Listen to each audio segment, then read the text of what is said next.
बेटा हमारा next chapter है chapter 6 staffing.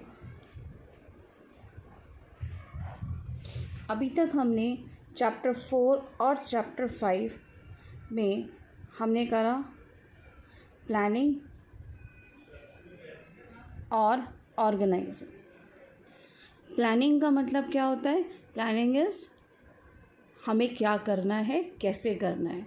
Organising is who is to do a job. फिर ऑर्गेनाइजिंग में हम मेन क्या करते हैं? We establish authority responsibility relationships. हम ऑर्गेनाइजेशन का स्ट्रक्चर डिसाइड करते हैं। Once the structure has been decide, आपने ऑर्गेनाइजेशन चैप्टर पढ़ लिया चैप्टर 5, तो आपको समझ में आता है हमारे यहाँ 2 तरीके के स्ट्रक्चर्स होते हैं, functional structure, divisional structure. Formal structure के 2 टाइप्स होते हैं, फंक्शनल एंड डिविजनल। हम कैसे काम करेंगे? हम फंक्शनल में काम करेंगे, हम डिविजनल में काम करेंगे। हमें कैसा एम्प्लॉय चाहिए, उसकी क्या क्वालिफ़िकेशन होनी चाहिए, क्या एक्सपीरियंस होना चाहिए, वो सब चीज़ें हम ऑर्गेनाइजिंग चैप्टर में डिसाइड कर लेते हैं। Only then we come to function of staffing. तो staffing means putting people to jobs। अगर हम सिंपली स्टाफिंग का मतलब कहें तो staffing is putting people to jobs, लोगों को जॉब्स पे रखना और finding the right person for the right job. Staffing का मतलब finding the right person for the right job. अब इसमें 2 राइट है, राइट पर्सन, राइट जॉब। सही पर्सन को चुनना, finding out the correct person who is absolutely fit for doing the task for the right job, और उसको सही काम देखना। जो चीज़ उसको आती है, जिस चीज़ में वो एक्सपर्ट है, हम उससे वही काम करवाएंगे। That is what is staffing. तो finding the right person for the right job, इसका मतलब सही पर्सन चुनना। अब इसका एग्जाम्पल समझिए। फॉर एग्जाम्पल, आपने अपनी ऑर्गेनाइजेशन में एक हायर किया सीए और एक हायर किया फैशन डिज़ाइनर। आपने दोनों लोगों को चुन लिया, 2 लोगों को सिलेक्शन करा, सीए हायर किया, फैशन डिज़ाइनर हायर किया। सीए किसका काम देखेगा? फाइनेंस का देखेगा। फैशन डिज़ाइनर क्या काम देखेगा? डिज़ाइनिंग का काम देखेगा। लेकिन आपने क्या करा? आपने उल्टा कर दिया। आपने सीए को काम दे दिया डिज़ाइनिंग का, फैशन डिज़ाइनर को फाइनेंस का काम पकड़ा दिया। तो आपने राइट पर्सन तो चुन लिए, लेकिन क्या उनको राइट जॉब के लिए रखा? नहीं रखा। राइट पर्सन चुनने के बाद आपने उनको राइट जॉब पे प्लेस नहीं किया, तो you have not performed your staffing function well. तो स्टाफिंग फंक्शन का मतलब finding the right person and placing them on the right job, उनको सही जॉब पे प्लेस करना ताकि वो अपना एक्सपर्टीज़ प्रूव कर पाए।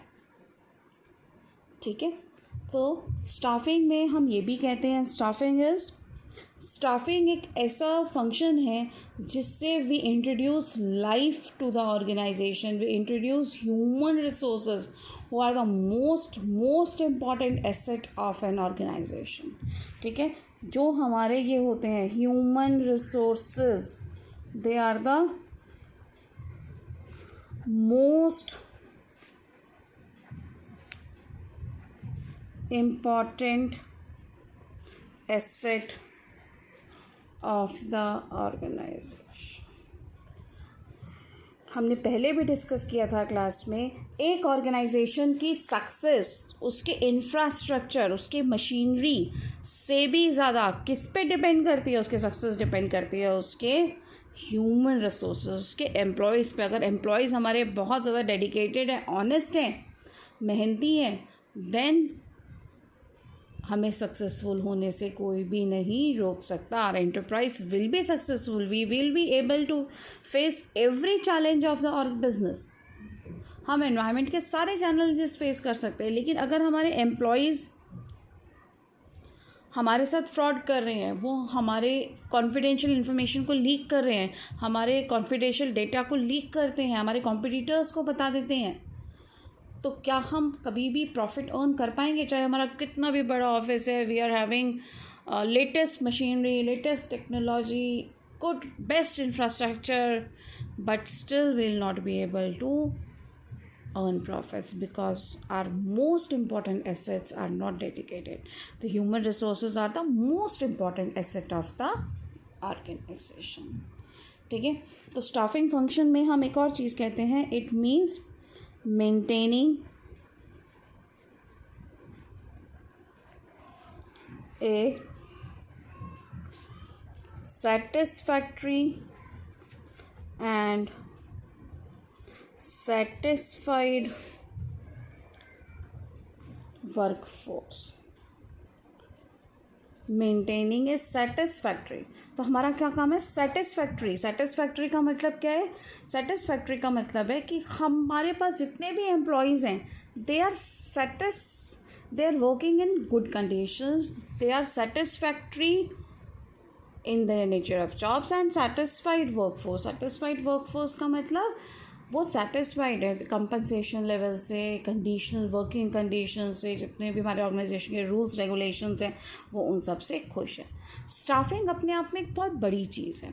स्टाफिंग का मतलब सिर्फ लोगों को चुनना नहीं है। स्टाफिंग का मतलब it is a wider term. It involves recruiting the people, it involves selection of the people, it involves training them, it involves development, deciding about the compensation, retaining the employees, maintaining the human resource base of the organization. ये सब काम हम staffing में करते हैं। अब मैंने जितनी भी टर्म्स बोली वो सारी की सारी टर्म्स वन बाय वन मैं अपनी वीडियोस में आपको एक्सप्लेन करूँगी। रिक्रूटमेंट, सिलेक्शन, ट्रेनिंग, इन सब का मतलब क्या होता है, हम ये सारी की सारी टर्म्स डिटेल में समझेंगे इस चैप्टर में। ठीक है, तो स्टाफिंग की डेफिनेशन हो गई, it is the function of filling and keeping filled the positions in the organisation, maintaining a satisfactory and a satisfied workforce. अब बात आती है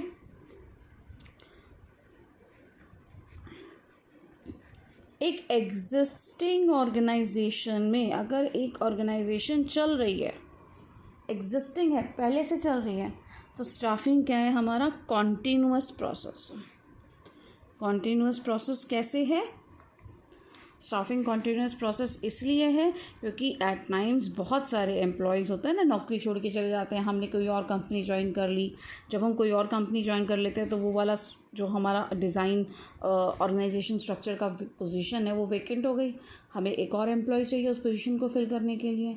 तो एट टाइम्स हमारे employees they will leave the organisation, again we will be needing staffing function. या आपने पढ़ा कि आप जैसे आप फंक्शनल स्ट्रक्चर मेंटेन कर रहे हैं या डिविजनल स्ट्रक्चर मेंटेन कर रहे हैं, आपने एक नई डिवीजन, फ्लेक्सिबिलिटी होती है डिविजनल स्ट्रक्चर में, तो डिविजनल स्ट्रक्चर में आपने एक नया डिवीजन ऐड करी, आप एक कॉस्मेटिक डिवीजन और ऐड कर रहे हो, आपको और लोग चाहिए, you are expanding your business, आपको और एम्प्लॉयज़ चाहिए। तो अगेन स्टाफिंग फंक्शन क्या है? एग्जिस्टिंग ऑर्गेनाइजेशन में it is a continuous process.